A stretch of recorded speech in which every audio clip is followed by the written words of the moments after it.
Explanations are a form of submission. The moment you feel compelled to justify yourself, you place your value in someone else's hands. Power never explains, it decides. The weak negotiate their legitimacy through words. The strong demonstrate legitimacy through restraint. When you stop explaining yourself, you stop seeking permission. You stop asking for understanding. You force others to interpret you instead of directing them. That shift alone changes how people engage with you. They stop assuming superiority and start calculating risk. Here is the brutal truth. Most people don't want clarity from you. They want leverage over you. They ask for explanations, not because they deserve insight, but because explanations expose your priorities, fears, and limits. The more you explain, the easier you are to manipulate. The more you defend yourself, the more guilt you appear to carry. Human nature hunts insecurity. Silence removes the target. When you refuse explanation, others must make peace with uncertainty. And uncertainty creates caution. Caution becomes respect. If you're still here, you understand the value of psychological leverage. Watch until the end. Comment "no justification" so I know who understands. And subscribe to Dark Psychology Blueprint. The next lesson will show you how silence makes people adjust themselves around you without force or negotiation. People lose the ability to question your legitimacy. Legitimacy in human interaction is rarely based on truth. It is based on perception. When you explain yourself, you voluntarily submit to evaluation. You invite scrutiny, approval, correction, or denial. You give others the authority to determine whether your position is acceptable.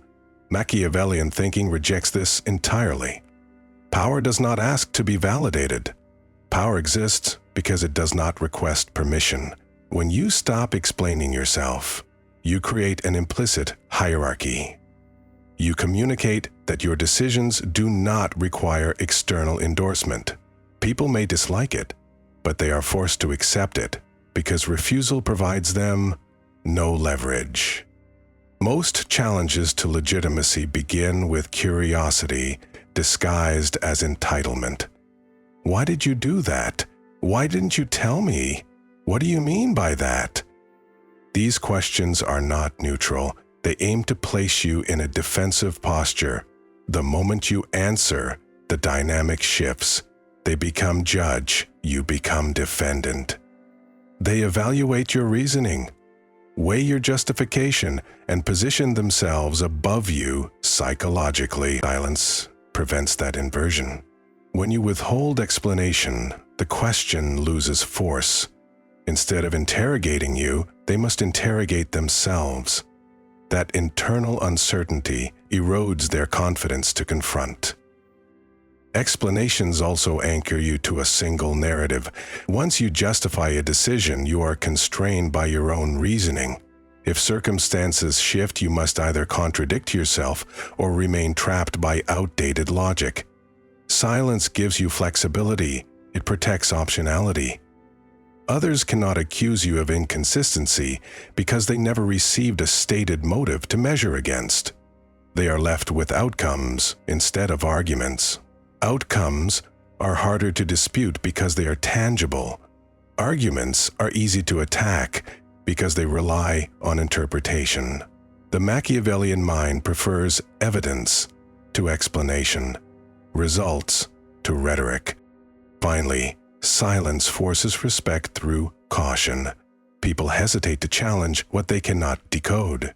If they do not understand your motive, they cannot predict your threshold for retaliation. They cannot assess emotional vulnerability. They cannot determine whether a boundary is flexible. Ambiguity elevates authority because miscalculation becomes dangerous. The less justification you offer, the more risk they perceive. Risk turns into restraint. Restraint turns into respect. You did not negotiate legitimacy. You imposed it by refusing to let others define it. This is how power operates. Without apology, without justification, and without asking to be believed. Critics are forced to speculate instead of confront. Criticism depends on certainty. People attack what they believe they understand. When you explain yourself, you hand your critics a blueprint. You reveal your motives, your priorities, your emotional weight, and your internal reasoning. That information becomes ammunition. They know where to push, how to agitate, and which angles to exploit. Machiavellian discipline eliminates that supply line. When you stop offering explanations, critics lose clarity. They cannot anchor their attack to anything concrete. They are left guessing about intention rather than dismantling a stated position.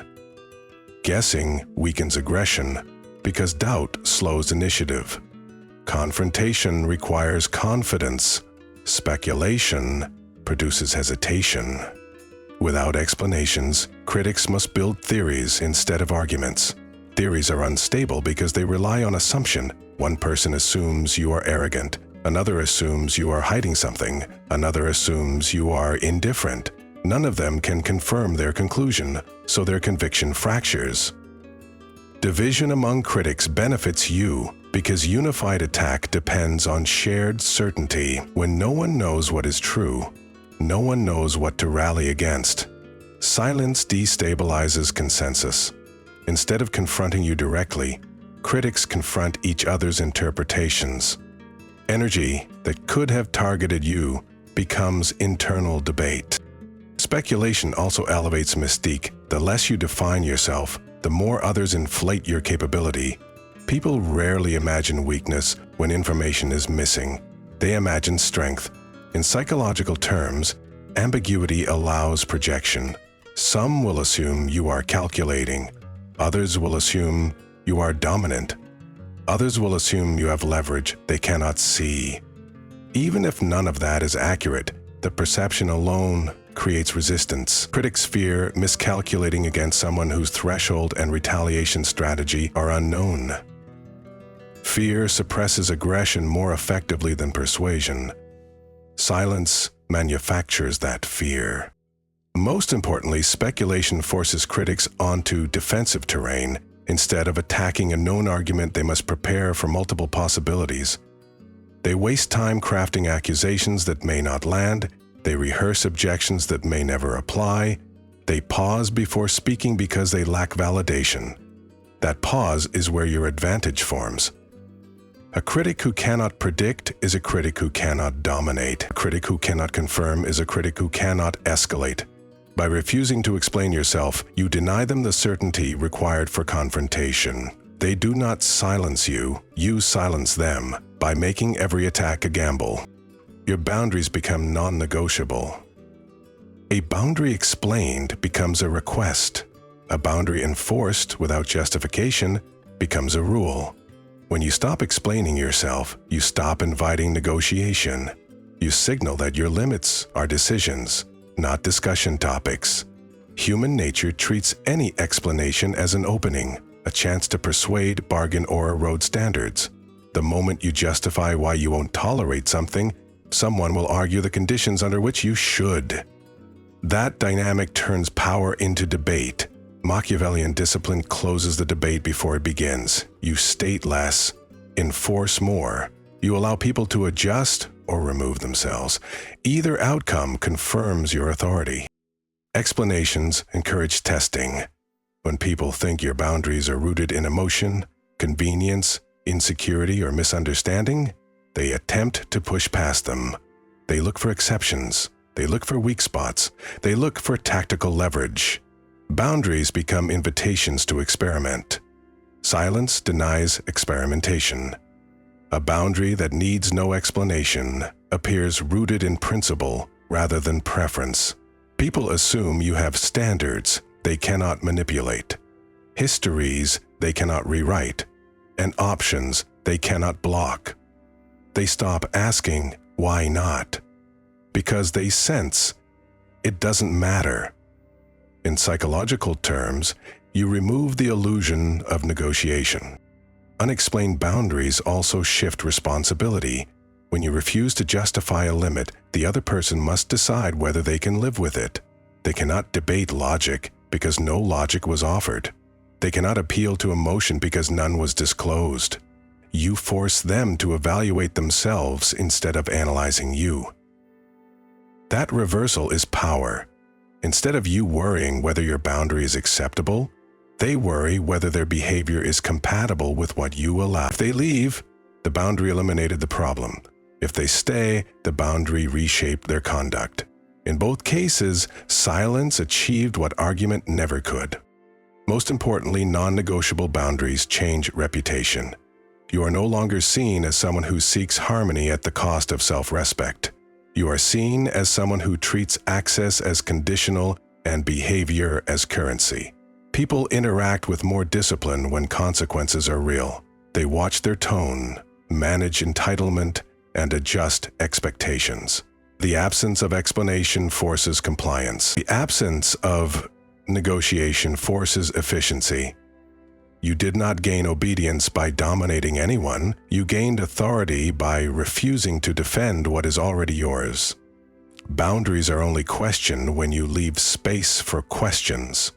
Remove the space, and control becomes instinctive. Manipulators lose leverage because guilt no longer works. Manipulation depends on emotional access. The manipulator must believe they can trigger guilt, obligation, or responsibility in you. Once that emotional response appears, they can steer your decisions without offering logic or value. Explanations give them exactly what they need. When you justify yourself, you reveal sensitivity to judgment. You telegraph that you want to be seen as fair, reasonable, or good. That desire becomes a pressure point. They begin shaping situations that make you defend your character. The Machiavellian mind removes that route entirely. No explanations mean no confession, no apology, and no emotional currency. You eliminate the incentive structure that sustains manipulation. Guilt is most effective when people fear social perception. Manipulators weaponize this fear. They imply you are selfish, disloyal, or unreasonable unless you comply. These accusations are not designed to reflect truth. They are designed to trigger explanation.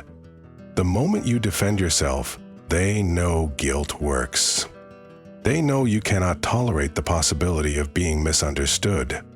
They know they can repeat the tactic. When you stop explaining, you remove the feedback loop. Their accusations meet silence. Their emotional framing meets indifference. Without reaction, they cannot measure effectiveness. The tool becomes useless. Manipulators escalate when they sense leverage. If mild guilt works, they increase intensity. They introduce urgency, disappointment, or moral framing. They present their interests as moral obligations. If you cared, you'd do this. If you were a good friend, you wouldn't question it. These tactics collapse when you do not respond. Silence forces the manipulator to confront their own dependence on emotional persuasion. Without guilt, they must either present rational value or retreat. Most manipulators cannot operate on rational ground. Their persuasion structure collapses outside emotional distortion. By refusing explanation, you shift control to logic, and logic eliminates their advantage. The final consequence is strategic clarity. When guilt stops working, manipulators expose themselves through frustration. They escalate tone, switch strategies, or withdraw entirely. All three reveal motive. People who value you adjust. People who use you resent boundaries. That resentment is useful. It identifies threats without confrontation. Silence does not heal manipulation. It reveals it. Once exposed, its power disappears. A manipulator without emotional access is a negotiator with no leverage. You did not defeat them by arguing. You defeated them by removing the emotional supply line they depended on. Respect increases because people fear what they cannot measure. Human beings are comfortable when they can assess threat. They gauge tone, analyze intention, and estimate emotional volatility. The more information they gather, the more confidently they position themselves against you. When you stop explaining yourself, you block that assessment. You remove the behavioral data they rely on to size you up. They cannot tell whether you are angry, indifferent, or calculating. They cannot tell whether you are preparing retaliation or ignoring them entirely. This uncertainty forces caution. Caution resembles respect because people adjust their behavior when they believe error could be costly. You did not intimidate them through aggression. You intimidated them by denying measurement. People fear miscalculation more than confrontation. If they misread you, they risk embarrassment, rejection, or escalation they cannot control. Silence multiplies that risk. Without explanation, every scenario is possible. They imagine reactions that may never happen. They prepare defenses for threats you never voiced. Their psychological energy is invested in interpreting you rather than challenging you. This is how Machiavellian authority forms. You become mentally expensive to engage. People choose the easiest route: compliance, distance, or improved behavior. They respect boundaries they cannot calculate because prediction feels unsafe. Measurement also influences status. When someone thinks they fully understand your motivations, they believe they can predict your value. If they believe they can predict your value, they believe they can surpass or manipulate it. Ambiguity disrupts that hierarchy. When others cannot determine what drives you, they assume the motive is stronger than it appears. When they cannot determine your limits, they assume the threshold is higher than average. In social dynamics, perceived strength frequently outweighs demonstrated strength. The less you reveal, the stronger the projection becomes. People fill the blank space with capability rather than weakness. Eventually, uncertainty changes reputation. You are not seen as passive, you are seen as independent. You are not seen as agreeable, you are seen as self-contained. Independence triggers curiosity. Self-containment triggers caution. People who cannot read you treat you with more discipline. They control their tone. They measure their requests. They avoid casual disrespect. They assume you have resources or resolve they cannot see. Respect becomes the default interaction, not because you demanded it, but because the unknown creates restraint. In power dynamics, restraint is the soil from which respect grows. You achieved it by refusing to be measured. You control timing. You respond only when outcomes change. Reactive behavior is a surrender of power. When you answer every question, justify every decision, and respond to every provocation, you operate under someone else's schedule. You move because they demanded movement. Machiavellian discipline reverses that dynamic. You respond only when the response alters consequence. If nothing changes by speaking, you remain silent. If nothing improves by reacting, you withhold reaction. Timing becomes a filtering mechanism. Every delay forces others to evaluate whether their request, criticism, or demand carries weight. Most of it doesn't. When you control timing, you control relevance. You decide which situations deserve energy and which deserve extinction. Delayed response creates psychological leverage. The other person waits because they have no choice. Waiting generates doubt. Doubt alters behavior. People soften their approach, revise their tone, or provide more information in an attempt to provoke engagement. In that adjustment, they expose motivation. They reveal urgency, insecurity, and dependency. You learn more by withholding response than by responding instantly. Those who rush to reply learn nothing. They surrender optionality. Machiavellian timing collects data before committing. You observe the field for advantage. You allow impulsive actors to reveal their entire position before you reveal an inch of yours. Strategic timing also protects you from emotional miscalculations. Immediate responses are rarely strategic. They are expressions of discomfort. They are attempts to relieve tension rather than control consequence. By waiting, you strip emotion out of the equation. You evaluate whether the situation affects resources, status, reputation, or outcomes. If it does not, you discard it. If it does, you respond only after securing leverage. This detachment prevents others from manipulating tempo. Urgency becomes their burden, not yours. They burn energy justifying themselves, while you conserve energy choosing whether involvement is even rational. Conservation is a silent form of dominance. Ultimately, timing turns communication into a weapon. When you finally speak, others pay attention because you do not speak often. Your words signal decision, not debate. They shift direction instead of feeding discussion.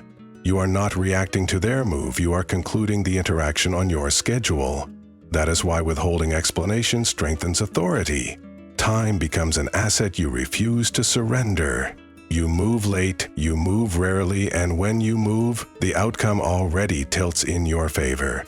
You do not fight for control. You establish it by denying access to your timing. Your value is implied, not argued. The moment you argue for your value, you lower it. Negotiating for acknowledgement places you beneath the evaluator. When you stop explaining yourself, you no longer campaign for relevance. You allow others to draw conclusions based on conduct, results, and restraint. In human hierarchy, implied value outperforms declared value. People trust strength that doesn't advertise. They respect competence that does not beg recognition. When you stop arguing, you stop auditioning. The absence of performance suggests that your worth is already established. That assumption bends perception in your favor because most individuals measure confidence through silence rather than expression. Explanations dilute authority. The more you insist that you are loyal, capable, fair, or intelligent, the more uncertain you appear. Over-communication is a signal of doubt, not assurance. Silence challenges observers to justify their own interpretations. If they believe you are valuable, they confirm it internally. If they fail to see it, no argument would have corrected them anyway. Machiavellian logic recognizes that persuasion wastes energy when judgment is already biased. You do not preach to skeptics. You let outcomes pressure their perception. Nothing shifts belief faster than results delivered without commentary. Implied value also shapes opportunity. When people perceive value without being told, they extend access proactively.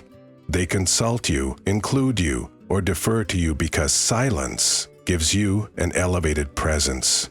You are not one of many voices competing for attention. You are the exception who waits. In meetings, in decisions, in conflicts, silence makes others evaluate whether your perspective will direct the room. They pause before dismissing you, because dismissal carries risk. They wonder whether aligning with you offers advantage. You did not convince them. You made them calculate. This dynamic forms reputation. You become associated with competence because you never lobbied for approval. You become associated with discipline because you do not chase validation. People treat you as valuable because you refuse to prove anything. In power dynamics, perception becomes reality. Those who argue for respect rarely receive it. Those who imply value through silence gain it by default. Eventually, your presence alone influences behavior. That is the Machiavellian advantage. You do not ask to be valued. You behave as though value is assumed, and others follow the script you refuse to narrate. Silence is not absence. It is a filter, a boundary, and a pressure system. The moment you stop explaining yourself, other people are forced to adjust. They measure their tone, they question their entitlement, and they stop assuming access. You did not become aggressive. You removed negotiation. That is how power operates, not through noise, but through refusal. If you reach this point, comment, no justifications, so I know who understands leverage. Subscribe to Dark Psychology Blueprint Turn on notifications and stay close. The next breakdown exposes how emotional detachment shifts control in every relationship.